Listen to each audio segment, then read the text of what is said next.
Hi, I'm Jay. Today, our team SmartTransport is here to talk to you about the future of mobility in cities. More and more people live in urban areas. As of 2018, 4.2 billion people live in cities. The number of cars on the road is expected to double to 2 billion by 2040. And these matter because the future lies in cities, in which they generate 80% of the world's GDP, and cities are now facing a serious issue of traffic congestion. The effects of traffic congestion goes beyond wasted time and fuel. The loss of productivity of people stuck in traffic cost the economy billions per year. Road rage resulted in an increase in road accidents, and air pollutants released by the increasing number of cars stuck in traffic causes irreversible harm to our health. In this part, we have some case study about some other countries. In these cases, we found out some conclusions. 1. Most people would agree that public transport will benefit the community. 2. Gamification will increase the engagement of public transport. 3. The cost of public transport is not enough convincing people to change their travel mode. When it comes to the future of public transport, we mainly focus on new technologies and mobility as a service. These new technologies give us a vision of what public transport will look like in the future, and must describe a shift away from personally owned mode of transportation towards mobility provided as a service.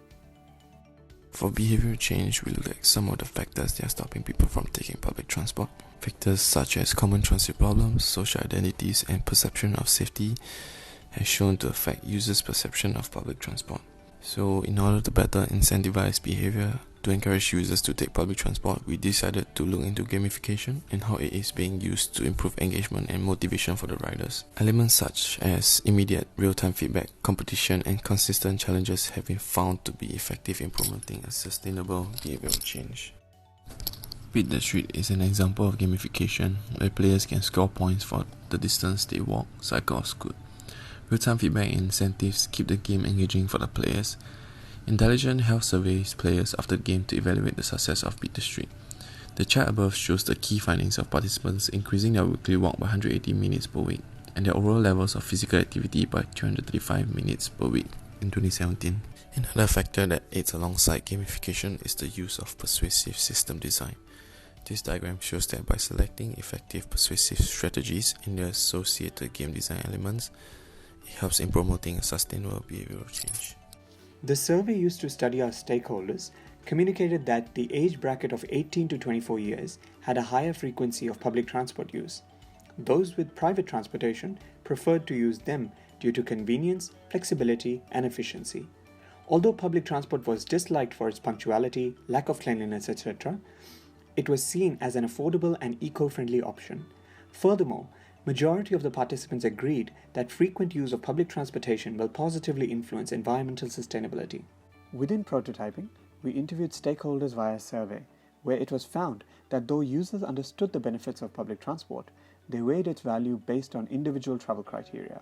The interview was limited by the type of questions asked from the stakeholders and the data collection process. Within the future, two major aspects will be evaluated within prototyping: game design and its related social component, as social groups are often creators of higher levels of engagement, which is necessary to influence behavior change. Our concept would be a mobile-based game which allows users to compete with each other in the form of community. They will be assigned different challenges which could be completed on the way to public transportation. Instructing would be the predominant mode, which allows users to give instruction and access camera. Conversing mode will be also used to provide informative facts.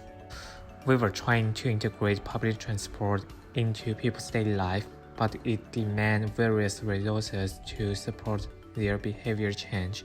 Suggested routes might be a direct way to changing people's behaviors, but it involves data privacy, and most people don't like the feeling of being educated.